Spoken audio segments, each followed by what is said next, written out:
스가랴서 7장 8절부터 14절에는 이와 같은 말씀이 있습니다.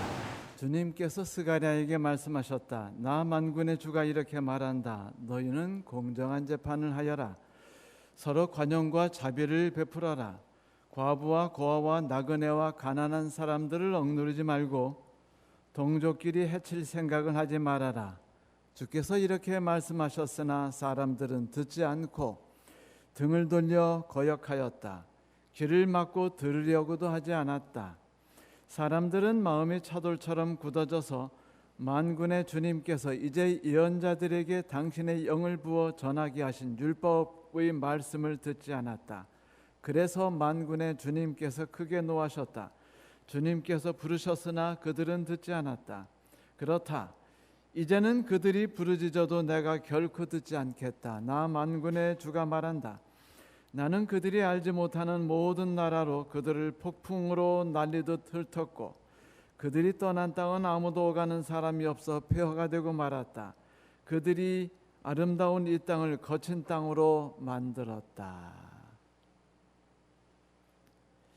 듣기에 마음이 편안하지 않은 약간은 슬픈 이야기이죠. 이스라엘이라는 아름다운 땅이 폐허가 된 데에는 단 하나의 이유가 있었습니다. 그것은 그들이 사람과의 사귐에 있어서 하나님의 뜻을 따라 살아가지 않았다는 것이었죠. 인간 세계에 사는 모든 사람들에게는 이 교제의 펠로우십이라는 것이 가장 중요하고 또한 우리는 그것을 필요로 하고 살아가고 있습니다. 세상은 어쩔 수 없이 외로운 사람들로 가득 차 있어요. 어떤 분이 이 수원으로 이사 오면 저희 교회를 찾아오실 수 있죠. 처음에 찾아오시면 그분들은 외로움을 느끼십니다.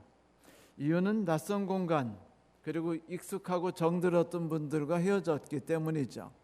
그리고 자신을 이해하고 긍정적인 마음으로 대하는 분들과 떨어져 있기 때문입니다.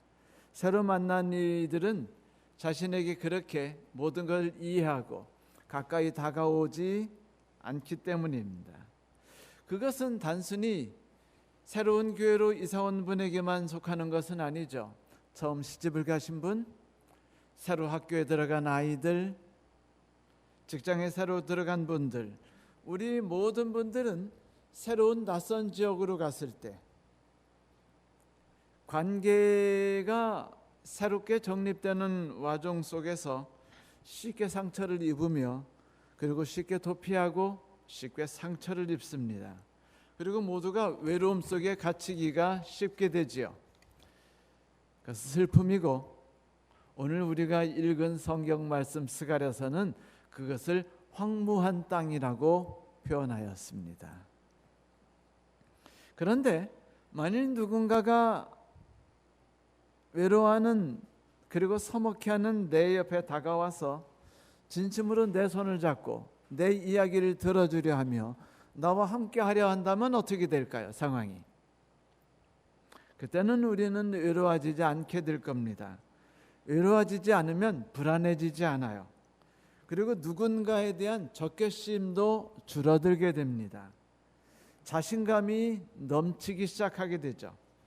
가장 중요한 건 아프던 몸이 낫기 시작한다는 거예요. 우리가 일반적으로 아프지 않기 위해서 제일 먼저 행하는 일은 뭐냐면 음식물을 선택하는 것입니다. 그래서 안토시아닌을 먹으면 좋다. 예, 저도 그래가지고 많은 안토시아닌을 종류대로 먹어봤지만 아무리 많이 먹어도 몸이 나아지는 것을 전혀 발견하지 못합니다. 그 TV에서는 대박난 영약으로 말하지만 실상 먹어보면 아무 효과가 없다는 것을 우리는 느껴요. 어떤 간혹 가다가 1000명에 한 분 혹은 100명에 한 분 경험할 수 있게 되겠죠. 하지만 저와는 상관없는 이야기일 수 있습니다. 하지만 성도 여러분, 분명하게 모든 심리학자나 정신의학자들이 이구동성으로 말하는 것이 있어요. 안토시아닌이 우리의 몸을 낫게 할 수 있는 가능성이 있다고 말하지만은 외로움을 극복하는 것은 분명히 우리의 건강을 회복시킨다라고 말한다는 것이에요. 하나는 확률이 있다는 것이고 또 하나는 확실히 그런 일을 만들어낸다는 것이죠. 신기한 기적은 아픈 몸이 나을 수 있어요. 그것은 우리가 사람과 사람 관계의 관계를 회복하고 외로움이 줄어들며 섭섭함과 분노감이 우리에게서 사그라질 때부터 시작된다는 것입니다. 여러분 푸치니의 오페라 그 라보엠 보셨는지 모르겠어요. 가난한 그 예술가들이 한 숙소에서 같이 살아가면서 겪는 사건입니다. 이 시인이자 문학가 청년이 있었는데 어느 날 이 청년이 집에 한 아가씨가 들어와요. 그래가지고 이제 첫 만남이었는데 갑자기 어두워졌고 그리고 이 여인이 자기가 들어갈 방에 열쇠를 떨어뜨립니다. 그래서 더듬거리고 찾는데 이 남자 예술가가 그 열쇠 어디 있는지 알아요. 그 찾아주면서 더듬거듬 여자의 손을 만집니다. 만졌더니 이 아가씨의 손이 매우 차가운 거예요. 그래서 그 차가운 손을 만지면서 느꼈던 연민과 그것을 따뜻하게 해주겠다는 그 마음이 솟아나기 시작했고 그 솟아나는 마음이 이 둘을 연인으로 만들어 버립니다. 그래서 만들어진 노래가 그대의 찬손, 내 이름은 미미, 이런 노래들이 아름다운 아르이아였죠. 대박입니다. 여러분 집에 가시면 무조건 들어보세요. 우리의 마음이 갑자기 그 아름다운 가을 햇빛이 그 과일을 어떻게 풍성하게 익게 만드는지를 확실하게 느끼게 해줄 수 있는 노래들이에요. 그 가사는 처음에 이렇게 시작해요.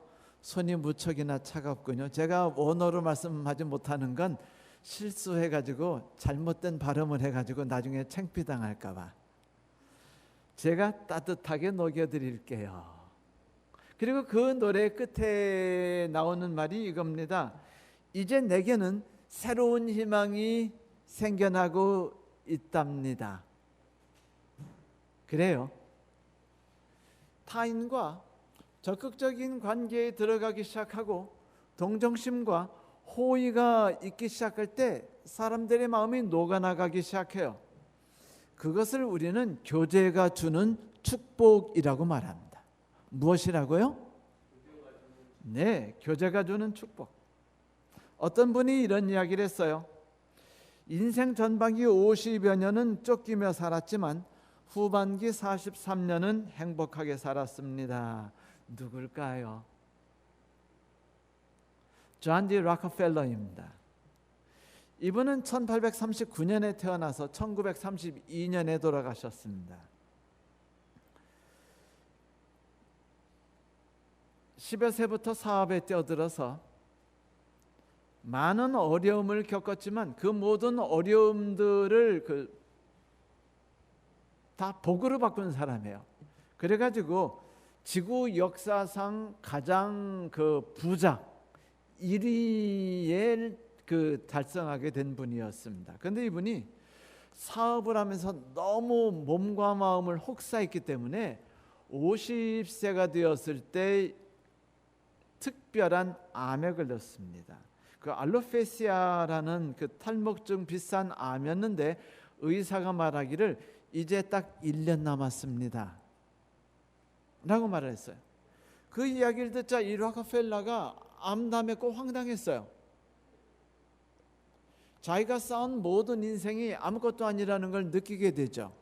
그때 어머니가 아들의 손을 잡고 뭐라고 했는 줄 아세요? 아들아, 곧 세상을 떠날 텐데 이제 네 마음껏 모든 걸 하나님께 바치고 자선 사업이나 하다가 가렴. 참 마음 아프다. 어떻게 하면 네가 좀 더 오래 살 수 있겠니? 어찌 네가 엄마 된 나보다 먼저 가니? 이런 얘기하지 않으셨고, 남은 삶을 자선 사업을 위해서 쏟아붓고 가라고 이야기하셨어요. 그때부터 록펠러는 어머니의 말씀을 따라 이미 사실은 30세부터 시작했던 조그마한 그 자선 사업을 크게 시작하게 됩니다. 물론 그 당시 또 하나의 위대한 그 카네기라는 분이 있었는데, 그분이 미국 전역에 도서관과 어린아이들을 위한 그런 시설들을 만드는 걸 보고 충격을 받기도 했지만은, 이것을 보면서 이분이 새로운 삶을 살기로 결심을 해요. 그리고 어머니의 말씀을 따라서 세상에 있는 어려움을 당하는 사람들에 대해 이전보다 더욱더 특심하게 마음을 쏟기 시작합니다. 그리고 어느 날 이런 기도를 하나님께 드렸어요. 하나님, 제 건강을 부디 돌려주세요. 제가 오래 살고 싶어서가 아니라 지금부터 제가 벌어들였던 모든 돈을 세상을 위해서 보람 있게 쓰고 싶어서입니다. 사람이 됐죠. 그가 나중에 어머니를 위해서 세워준 리버사이드 철치 교회를 만들어줬는데, 진짜 교회 너무너무 멋있어요. 그 봉헌식 때 그가 이렇게 거기서 이야기했습니다. 주님께 받은 것 주님께 돌려드립니다. 그는 자기가 살아가고 있는 방법으로 세상 사람들과 교제하기를 선택했어요. 결국 그는 그 1년의 시한부 인생을 질질 끌어가지고 건강하게 43년을 더 살아가지고 무려 90여 세를 살고 평안하게 인생을 마치고 세상에서 가장 존경받는 분이 되었죠. 1966년 사망한 지 60년이 지난 지금도 지구상의 수많은 사람들의 마음을 그 행복으로 이끌어주고 있는 분이 있습니다. 월트 디즈니죠. 그는 이런 말을 한 적이 있어요. 돈이 많은 것은 극장 1등석 표를 사는 것 외에는 아무 득이 없다. 그는 오히려 자신의 돈이 많은 사람들에게 행복과 기쁨을 나눠줄 수 있기를 소망했어요. 그 결과 그는 이 세상 사람들에게 낭만과 꿈, 사랑, 동심을 나눠주게 되었죠. 그가 만화 영화로 아주 인기를 대박으로 얻었죠. 그 밤비라든지 이런 다양한 것, 백설공주 특히 세계 최초로 그 색을 입혀가지고 소리를 집어넣은 영화였습니다. 다 실패할 거라고 믿었는데 대박 성공을 가져다 준 것이었죠. 근데 이런 대박 성공을 가져준 뒤에 그가 어느 날 그 발표를 한 것이 있었는데, 그것이 뭐냐면 디즈니랜드였어요. 디즈니랜드를 플로리다주에 세우기로 그가 선언을 합니다. 그리고 사람들에게 그 이유를 말하기를, 내 딸과 함께 갈 곳이 거의 없었습니다 라는 말 한마디였어요. 그래요. 사랑하는 딸들과 함께 갈 만한 곳을 만들어주고 싶었다는 거예요. 누군가 아빠가 자기의 사랑하는 아들하고 함께 갈 만한 곳을 만들어주고 싶었죠. 그 마음으로 그는 디즈니랜드를 만들었어요. 그런데 그가 디즈니랜드를 만들게 된 또 하나 결정적 이유는요, 그 월트 디즈니 스튜디오에 찾아온 어린아이들이 막 환호성을 지르다가 집에 가가지고 월트 디즈니에게 편지를 보냈는데, 편지에 뭐라고 말했냐면, 아저씨, 저는 애니메이션에 나오는 그 백설공주하고 함께 놀고 함께 사진을 찍고 놀고 싶어요. 그 이야기가 이 월트 디즈니의 마음을 움직였습니다. 그래, 저 아이들이 하루라도 한 시간이라도 세상의 슬픔과 어려움을 잊고 행복하게 살아갈 수 있도록 해주자 라고 생각합니다. 결국 그가 죽은 뒤에 몇 년 뒤 1971년 5년 뒤에 플로리다의 디즈니랜드가 개장했죠. 저는 지금 두 사람의 각기 다른 사람들의 이야기를 해줬어요. 공통성이 있다면 둘 다 부자라는 거네요. 안타깝게. 저는 부자가 아니니까 그분들처럼 그 멋있는 일을 하지 못할까요? 아니에요. 이분들이 부자였기 때문이 아니라 이분들은 누군가에게 좋은 것을 나누고자 하고 누군가의 외로움과 아픔을 달래고자 했으며 위로와 희망을 던져주고자 하는 욕심을 갖고 있었기 때문에 그 일을 이루었습니다. 디즈니가 옛날에 한 말이 있어요. 꿈을 꿀 수 있는 사람은 그 일을 무조건 해낼 수 있다. 그는 세상 사람들이 행복하기를 꿈꿨고 그리고 그 일을 자기 나름대로 만들어냈죠. 성도 여러분, 우리는 이런 사람들을 통해서 사람이 사람과의 사귐을 좀 더 아름답고 가치 있고 의미 있게 만들어내려고 할 때 세상이 얼마나 바뀔 수 있는지를 보게 됩니다. 많은 학자들은 외로움이라는 것이 20세기의 인간 모두가 겪고 있는 가장 편만하고 중요한 문제점이라고 단정했습니다. 함께 생활하는 게 무너졌어요. 개인적 삶이 편만해졌습니다. 새를 잡으러 다녔죠. 어릴 때 저도 뱁새 잡아가지고 맨날 개구리 잡아서 뒷다리 찢어가지고 뱁새 보면서 이렇게 먹이고 친구들하고 같이 그 새 가지고 놀았다는 생각이 나요. 항상 보면 옆에 친구들이 있었고 친구가 있는 순간이 제가 담고 있는 어릴 적의 사진들입니다. 마음속의 사진들. 그런데 지금은요, 함께 콩서리 다니고 수박 훔쳐 먹고 그 낮은 포복은 사실 우리 다 그때 배웠어요. 운동장에서 공차기 가위생하고 하루 종일 뛰어놀고 하던 어린아이들이 지금은 다 사라졌습니다. 대신 우리들은 아이들을 어디서 보냐면 휴대폰 들고 다니며 그리고 컴퓨터 앞에서 게임하는 그 곳에 우리가 찾아가서만 아이들을 발견할 수 있어요. 인터넷 채팅을 통해서 온라인 게임을 통해서 우리는 그들을 만나죠. 따뜻한 손 대신에 웃음 대신에 차가운 키보드와 화면과 기계를 만드는 것이 요즘 자라나는 아이들이 가지고 있는 안타까운 슬픔입니다. 그러다 보니까 외로움과 폭력과 정신병이 건강과 조화를 대신해서 온 세상에 편만해요. 최근에 전 세계 유명한 그 미국 드라마들에 대해서 이렇게 인터넷으로 찾아보니까 여러분 인기를 끌고 있는 드라마들의 공통적 특징이 있었어요. 뭔지 아세요? 대가족이었습니다. 할아버지, 아버지, 손주 그리고 그들이 입양한 또 그 아이들끼리 서로 나누는 사랑이 가득한 것들이 캐나다든 영국이든 미국이든 모든 사람들을 꿈꾸고 그 안에 살아가는데 그 드라마들이 항상 대박을 쳤다는 거예요. 그것은 사람들이 그렇게 살든 살지 않든 간에 많은 사람들이 현대의 세계는 혼자 자기의 가치를 추구하며 살아간다고 아무리 외칠지라도 마음속 깊은 곳에는 함께라는 것을 그리며 살아가고 있다는 것을 말하는 것이죠. 그러나 안타깝게도 시대는 시대고 흐름은 흐름이라 그 모든 제도들은 이제 우리의 살고 있는 인간 역사 속에서 역사의 뒤안길로 사라져가고 있는 건 현실입니다. 신혼가족들은 시부모와 함께 살아가는 것이 부담이 가요. 왜냐하면 자기들끼리 자기만의 가치를 가지고 살아가는 것이 의미가 있기 때문입니다. 1년에 한두 번만 부모를 만나고 형제를 만나는 것으로 대신하여 그리고 말합니다. 그것이 정신건강에 좋다고요.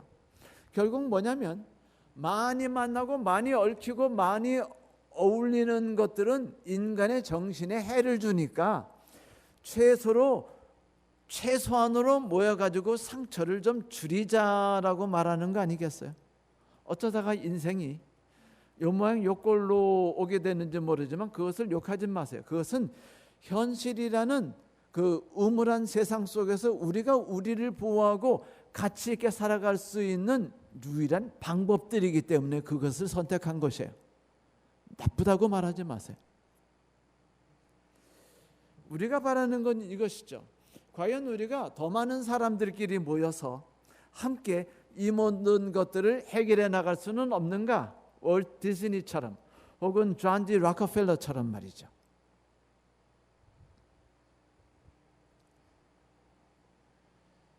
이혼과 자살이 난무하고 폭력과 이유 없는 학살들이 지구 어느 곳에서나 편만해진 것은 외로움이 원인입니다. 사랑받지 못한 그 아이들이 만들어내는 것들이죠. 여러분, 디즈니랜드에 없는 것이 하나가 있다고 사람들이 말하는데 그게 뭔지 아세요? 자판기입니다. 밴딩 머신. 근데 디즈니랜드에 자판기를 없도록 월트 디즈니가 만들었던 이유가 있었어요. 그 이유는 단 한 명의 고객이라도 자신의 스태프들과 교제를 나누고 즐거움을 느끼면서 꿈과 희망을 얻는 것을 그들이 선택했다는 거죠. 밴딩 머신 놓으면은요, 돈을 더 많이 벌고 시간을 더 많이 절약하는데도 불구하고 줄져가지고 좀 더 많은 스태프들이 매점들을 만들어가지고 고객들과 1대1로 만나고 따뜻한 웃음을 짓고 그들에게 희망과 그 꿈이 어렸던 옷을 입고 그들에게 손을 내미는 것을 차라리 선택했다는 것이에요. 밴딩머신에 그저 동전 두 개 띠리리 집어넣고서 그 물건 안 나오니까 성질이 나서 발로 그냥 드립다 밴딩머신을 차가지고 우리나라 기계는 차면은 고쳐지듯이 그렇게 그거를 빼낼 수밖에 없게 만드는 세상이 아니라 서로 대면해서 뭐 하나 주세요. 그리고 그것을 주고받는 세상을 꿈꿨다는 것이에요. 한 아이가 디즈니랜드에서 가족과 떨어져서 길을 잃고 헤맸습니다. 아이가 울고 있었는데 그때 갑자기 그 해적 후크 선장이 그 앞에 딱 나타났습니다. 그래서 에이 뭐야 길을 잃었나꼬마. 그러니까 애가 노래가 우리가 후크 선장이거든요. 그러니까 깜짝 어리벙벙하다 보니까 말하기를 그래 내가 네 아빠 엄마를 찾아주마. 하면 둘이 같이 가다 보니까 저기에 웬디하고 피터팬이 나오는 거예요. 그러니까 이 후크 선장이 갑자기 안 돼. 쟤들이 있으면 안 되니까 내가 숨을 테니까 네가 피터팬하고 웬디가 지나갈 때까지 좀 길 좀 지켜줘. 응?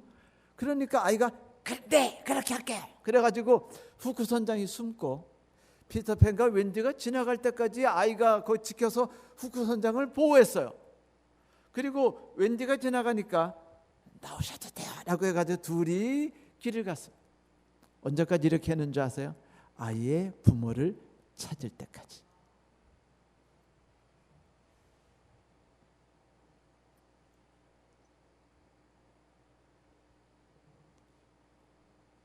이것이 바로 그가 꿈꿨던 세상입니다. 그러나 성도 여러분, 과연 월트 디즈니가 꿈꿨던 세상,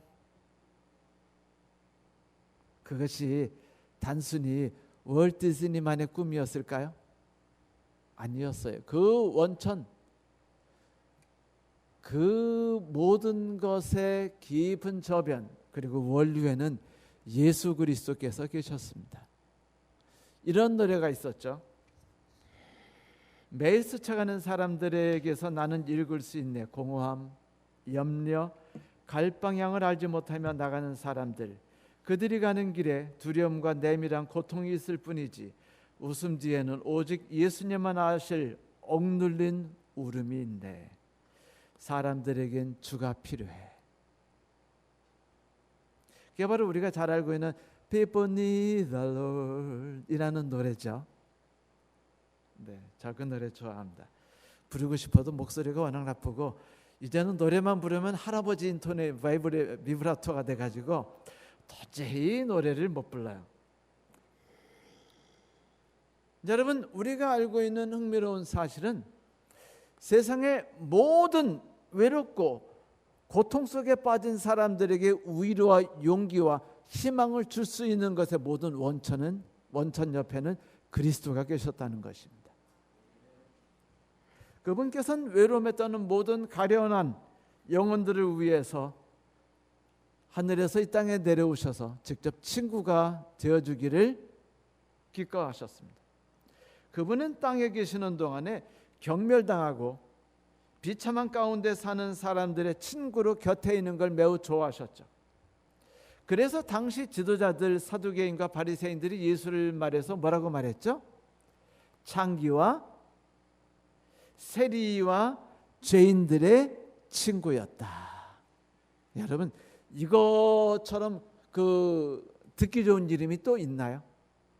다시 말하면 외롭고 고통당하며 동료가 없는 사람들 옆에 예수께서 계셨고 예수께서 그들의 친구가 되어주셨다는 것이죠.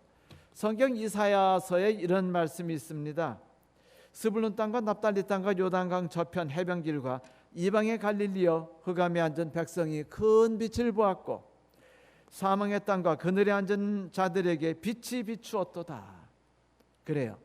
우리는 예수 그리스도의 이름을 신태균이라고 부르지 않습니다. 존 맥켄리라고 부르지 않아요. 그리고 그분 이름을 이렇게 부르죠. 임마누엘.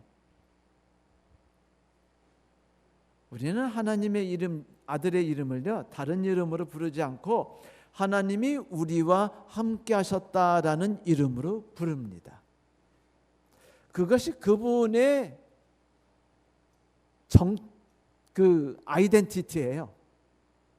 그분이 어떤 분이냐라고 말할 때 그분은 죄가 없으신 분, 맞는 말이죠. 그분은 하나님 아들 맞는 분입니다. 그렇지만 그거보다 더 중요한 말씀은 이거예요. 우리와 함께 하신 분. 그분은 우리에게 그 사실을 알려주고자 하셨어요. 이 땅을 창조하신 하나님께서 말씀이시죠. 이 땅에 내려오셔서 죽음을 같이 겪으셨고, 아니 우리를 구원하시려고 십자가에 매달려 돌아가신 분이 그분이셨죠. 여러분이 잘 아시는 이야기 또 다시 한번 들려드리기를 원합니다. 1차 세계대전쟁 어느 날 적군과 암호 사이에 서로 간에 진군했다가 후퇴하면서 많은 병사들이 죽었고 그리고 부상당해 있었습니다. 근데 한 병사가 자기 친구가 참호와 참호 사이에 쓰러져서 피를 흘리고 있는 것을 보고서 소대장에게 물어요. 제가 그 친구를 데리러 가기를 원합니다. 그러자 장교가 그래. 안 돼. 네가 나가는 건 개죽음이야. 그런데 소대장 말을 듣지 않고 이 친구가 그냥 튀어나가서 사선을 뚫고 친구를 업고 돌아왔어요. 그런데 슬프게 효과가 없었습니다. 둘 다 죽게 됐어요. 그러자 소대장이 너무 분노해가지고 이 바보 같은 생각을 해가지고 나는 유능한 2명의 병사를 잃게 되었다라고 말하자 이 친구가 뭐라는 줄 아세요? 아니요. 제가 한 일은 절대로 무의미하고 형편없는 결정이 아닙니다. 제가 친구에게 다가왔을 때 친구가 제게 이렇게 말했어요. 짐, 나는 네가 내 옆에 올 줄 알았어. 그것으로 만족했다는 것이에요. 인간이 몇십 년을 살든 몇백 년을 살든 그것이 무엇이 의미가 있겠어요? 내 옆에 진정으로 내 생명과 함께하기 위해서 다가오는 위기와 생명을 버릴 각오를 하고 함께하고자 하는 이가 있다는 것을 아는 것만큼 행복할까요? 그 손을 만지는 것만큼 위로와 희망과 용기를 갖는 것이 또 있겠습니까? 예수께서 우리를 위해서 이 일을 해주셨고 그분으로 인해서 이 세상에 그분의 뜻을 따라서 사람들에게 위로와 용기와 희망을 나눠준 일을 시작하게 된 것이죠. 예수께서는 우정, 그것을 위해서라면 그 무엇이라도 해내셨어요. 그분이 우리에게 이런 말씀하셨죠. 사람이 친구를 위해 자기 목숨을 버리면 이에서 더 큰 사랑이 없나니 너희는 내 친구라. 무슨 얘기예요? 나는 너희를 위해서 언제나 내 목숨을 아낌없이 버렸노라. 아니 또 버릴 자신도 있고 100번이라도 버리겠다라는 얘기 아니겠어요? 목숨만 버리고 평생 미워하겠다는 것이 아니고 목숨도 함께 버려주겠다는 것이었습니다. 사랑하고 사랑을 받는다는 것, 이것은 인간이 이 세상에서 살아가면서 발견할 수 있는 최고의 행복이에요. 그것을 예수께서 십자가에서 우리에게 알려주셨죠. 어떤 사람이 이런 얘기를 했어요. 행복이란 원하는 것을 항상 갖게 되는 것이 아니야. 내가 가지고 있는 것을 사랑하고 감사하는 것이지. 내가 바꿀 수 없는 것에 대해서 절대로 스트레스 받지 마. 여러분, 사람들은요, 살고 있는 환경에 대해서 만족해하지 않습니다. 언제나 불만족해요. 좋은 것인 줄 알고 선택했는데 이것이 알고 보니까 올딜이었어요. 고통이었어요. 그래서 뉴딜을 선택합니다. 새로 이혼하고 새로운 짝을 찾아 나가요. 그래서 그렇게 수많은 이혼들이 질비하고 재혼들이 질비한 겁니다. 그분들 욕하지 마세요. 그만큼 행복을 추구하기를 원하는 갈구이며 외침이지 않습니까? 새로운 환경, 새로운 사람, 새로운 교회. 이 교회에서 싸우고 이 교회에서 목사님과 안 어울려 가지고 저 교회 가면은 여러분 고통이 사라질까요? 아니에요. 오늘 말한 것이 그대의 주변을 둘러싸고 있는 환경에 의해서 압제당하지 말고 분노하지 말고 속상해하지 말라. 영원히 그것을 온전하게 완벽한 것으로서 행복을 얻는다고 생각하지 마라. 삶은 그렇지 않다. 그대가 당하고 있는 환경 속에서 만족과 감사를 얻는 것이다. 지금의 교회에서 만족하고 주의 뜻이 이루어지는 것을 지금 경험하시고 이루도록 일하세요. 이곳에서 주의 뜻이 이루어지도록 하는데 하나님이 나를 사용하시기를 기도하십시오. 하나님이 바라신 건 하나예요. 우정과 교회입니다. 교회 안에서도 외로움은 상당히 심각한 문제라는 거 아세요? 어느 청년이 다음과 같이 고백했어요. 예수님을 믿기 전에는 술과 함께 많은 걸 나눌 수 있었어요. 그리스도인이 된 뒤에 그것이 나쁘다는 걸 알았는데 나에게 절친한 친구는 하나도 없어지더군요. 그래서 술을 끊을 수 없었습니다. 듣기에 꽤 끔찍하죠?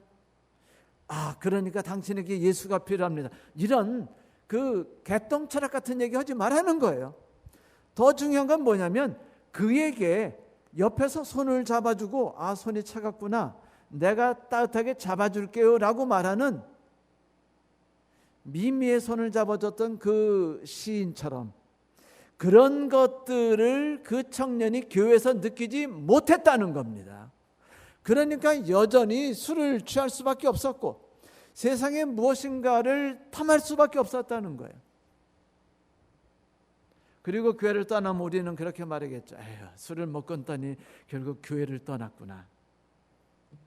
그런데 그렇게 말하는 성도들에게 하나님이 뭐라고 말씀하시는 줄 아세요? 그래, 스가를 통해 하신 말씀, 네가 사는 땅이 황폐하게 될지어다. 뼈들이 우글거리는 세상을 보셨습니까? 우리가 지금 지내고 있는 이 교회가 그런 모습이 아닌지 우리가 살펴볼 필요가 있어요. 이런 일은 교회에도 충분히 있을 수 있는 상황입니다. 수많은 사람이 교회에 왔다가 다시 교회를 떠나는 이유 중에 80%가 재밌게도 교회 안에서 말을 나눌 친구를 발견하지 못했기 때문이래요. 그 사람 잘못이 아니에요. 기존 교인들이 따뜻한 손을 내밀어주지 않았다는 게 문제입니다. 80% 이상의 교인들이 그 따뜻한 일을 하지 않았어요.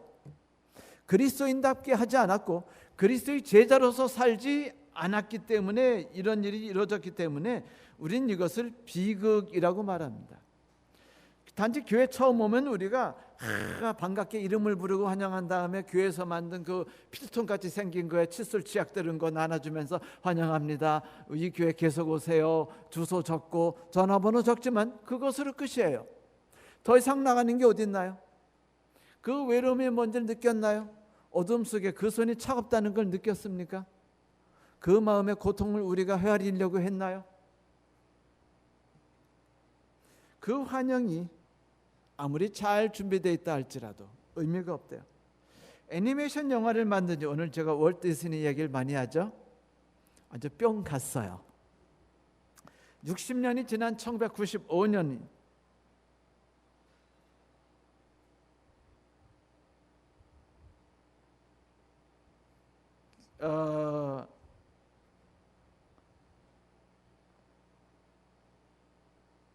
디즈니사에 있는 분이 이런 이야기를 했어요. 우리가 애니메이션을 만들게 된 이 아이디어는 순진무구한 아이들의 얼굴에 미소를 가져다 주기 위한 것이었습니다. 그래요. 단 하나 마음만 있으면, 미소를 주겠다는 마음이 전 세계의 많은 사람들이 그것을 이뤄내지 않았나요? 그렇다면 그 위대한 일을 만드신 창시자 예수 그리스도를 친구로 갖고 있는 우리가 이 교회 안에서 그 일을 해낼 수 있지 않을까요? 마음만 있으면 말이죠. 그 월트 디즈니가 말했듯이 If you can dream, you can do it. 그대가 그것에 대한 꿈만 갖고 있다면 그게는 그것을 할 수 있다. 아멘 아닙니까? 여러분, 우리는 피차의 영적인 문제에만 신경을 써서는 안 돼요. 그가 올바른 음식과 올바른 식사를 하고 있는지에 대해서만 신경을 쓰면 안 됩니다. 피차만 갖고 있는 고독과 우정의 문제에 대해서 관심을 가져야 돼요. 요한복음 13장 34절에 예수께서 이렇게 말씀하셨어요. 내가 너희를 사랑한 것처럼 너희도 사랑하라. 내가 너에게 음식 문제를 권고한 것처럼 너희도 서로에게 음식 문제를 권고하라고 말씀하지 않으셨어요. 사랑한 것처럼 사랑하라고 하셨을 뿐입니다. 여러분, 요한계시록에 나오는 7교회 중에서 필라델피아, 우리는 그냥 빌라델비아라고 이상한 발음으로 말하지만 이 필라델피아 교회의 그 이름이 뭔지 아시죠? 형제의 사랑입니다. 근데 여러분 또 하나 아시죠? 7교회 중에 핍박 안 당하고 하나님의 칭찬을 와장창 받은 유일한 교회는 빌라델비아 교회밖에 없어요. 에베소, 서머나, 버가모. 서머나는 고통을 받은 뒤에 하나님께로부터 욕을 얻어먹지 않은 거고, 왜냐하면 고난이 그들을 순화시켰으니까. 그리고 고통받았으니 보상도 있어야죠. 하지만 다른 교회들의 문제는 형제간의 사랑이라는 것이 그 가운데 없었다는 것입니다. 반면에 필라델피아 교회는 형제간의 사랑이 그들의 삶의 모토였어요. 그들이 신앙이 뭐냐? 그러면 형제간의 사랑이라고 말할 정도였어요. 그러니 그들이 사는 교회에 고통이 있을 필요가 없었습니다. 하나님이 고난을 통해서 따로 양육하신 이유가 없었어요. 이미 완성됐기 때문에. 그러니 하나님이 그들을 저주하거나 정죄하실 이유도 없었습니다. 이미 그들은 완벽한 관계를 갖고 있기 때문이었습니다. 성도 여러분, 완벽한 사람은 없어요. 그러나 완벽한 관계는 존재할 수 있습니다. 7음계냐 5음계냐 12음계냐 뭐 이런 것이 중요한 게 아니에요. 그 하나가 만들어내는 것은 아무것도 없습니다. 부족해요. 불완전합니다. 하지만 그것들이 어울려서 만들어내는 건 어떨까요? 그것은 아름다움입니다. 마치 모차르트의 교향곡 41번 사악장에 나오는 그 모든 내용이 기가 막히게 짜진 후가로 구성되어 있기 때문에 세상 사람들이 모두 즐거워하듯이 동일하게 된 거예요. 아름다운 조화, 함께 있어서 어우러짐, 같이 나갈 때 어우러지고 앞서 나가고 뒤에 나갈 때 어우러지는 것들이 대입법이 아닌가요? 후가가 아닙니까? 그런데 그것이 그 교향곡을 최고 위대한 교향곡 중에 하나로 만든다는 것입니다. 인간은 사는 사회상이 똑같아요. 교회도 똑같습니다. 하나는 온전하지 않아요. 그러나 함께 살아가고 나란히 가고 앞서가고 뒤에 가면서 저 사람에 대해서 중심으로 생각하면서 내가 그 사람의 삶에 어떻게 어울려 줄까라고 말할 때 삐뚤어진 신태균이 있으나 삐뚤어진 신태균이 다니는 교회는 완벽할 수 있고 그래서 신태균이 다니는 교회는 완벽할 수 있다는 겁니다. 우리는 때때로 우리 신앙이 자라게 하려고 교회가 발전하기 위해서 헌신회도 하고 기도회도 하고 그리고 특별한 집회도 참석하죠. 그러나 여러분 그 모든 것들 위에 우리가 두어야 될 것은 단 하나입니다. 친구를 만들 수 있는가? 친구를 두고 있는가?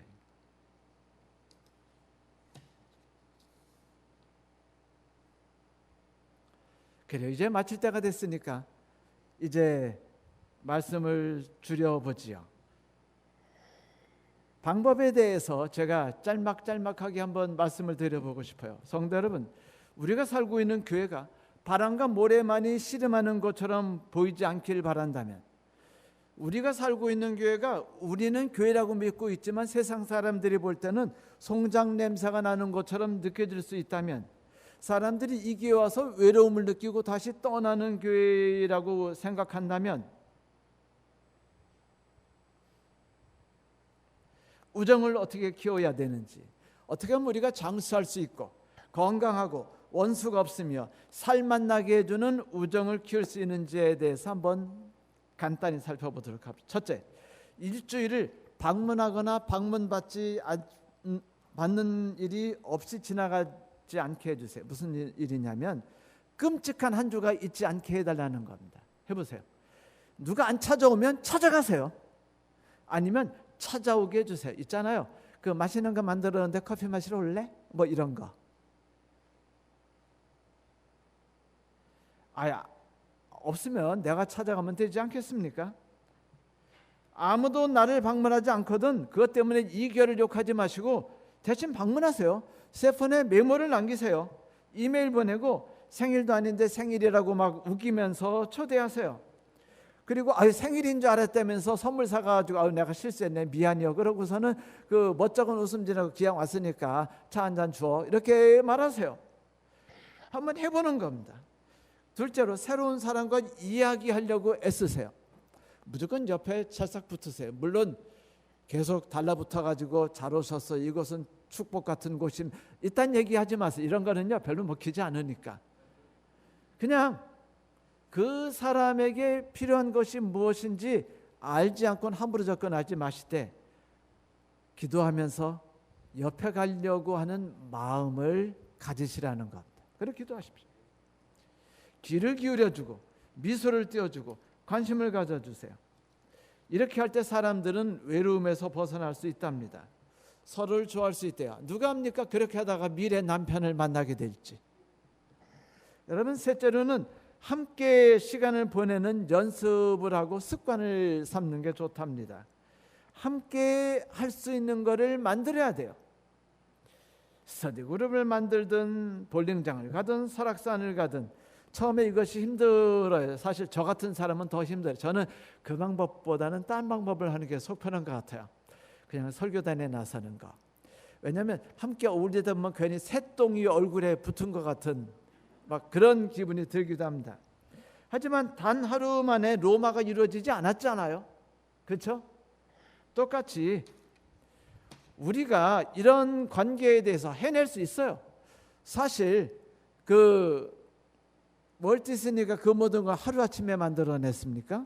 죽을 때까지. 아니 그가 죽은 뒤에도 그의 꿈은 계속 진행됐을 뿐이에요. 그 다음에 제발 바라는데 어제도 말씀드렸지만 먹을 걸 만들거나 사서 교회 아이들 좀 찾아가세요. 4층. 시간을 함께 나누는 게 어색하다면 쉽고 간단한 방법이 있어요. 장호반에 들리는 겁니다. 여러분이 만드신 혹은 산 과일이나 과자 같은 거 맛있는 먹을 걸 애들 손에 쥐어주고 부모 앞에 내려놓고 가세요. 한두 번, 세 번, 네 번. 그러면요 애들이 좋아하게 돼요. 이 애들은 신기해가지고 자기들에게 까자주는 사람은 무조건 좋아합니다. 뭐 하나님이 욕하시든 말든 뭐 일을 상하게 한다는 그런 거 따지지 말고 맛있는 거 주면 일단은 좋아해요. 그 다음에 손 안아주고 이야기 들어주고 무릎 위에 올라탈 때 아이씨 더럽네라고 말하지 말고 그냥 받아주시고 이야기 들어주면 돼요. 그러면 좋은 점이 그 부모하고 사귈 수 있고 나도 모르게 친구를 만날 수 있어요. 자기 자녀 이뻐하는 사람에 대해서 부모는 무조건 좋아요. 예를 들면 이겁니다. 지나가는 사람이 우리 유등이를 보면서 걔가 예쁘군요. 지나가다가 그래도 우리 개가 훨씬 예뻐. 그러면 그 이야기를 듣자마자 저희들이 기분이 아주 나빠지면서 저분에 대해서는 다시는 안 만났으면 하는 생각이 들어요. 그런데 무슨 개가 이렇게 예쁠 수가 있어요. 제가 만난 중에 이렇게 귀엽고 사랑스러워 나하고 같이 놀래? 라고 말하는 애들은요 무조건 사랑하기로 결심하고 봅니다. 다 필요 없어 인생. 부모들도 똑같아요. 여러분 사람을 사귀지 않는다고 사람 나에게 다가오지 않는다고요? 쉽고 빠른 방법이 있습니다. 잠옷반에 놀러 가세요. 에밀리 디킨슨의 시 한 편을 읽어드리며 말씀을 마치죠. 내가 만일 어떤 이의 마음을 상하는 것을 멈춰줄 수 있다면 내 인생은 헛되이 산 것이 아닐 게다.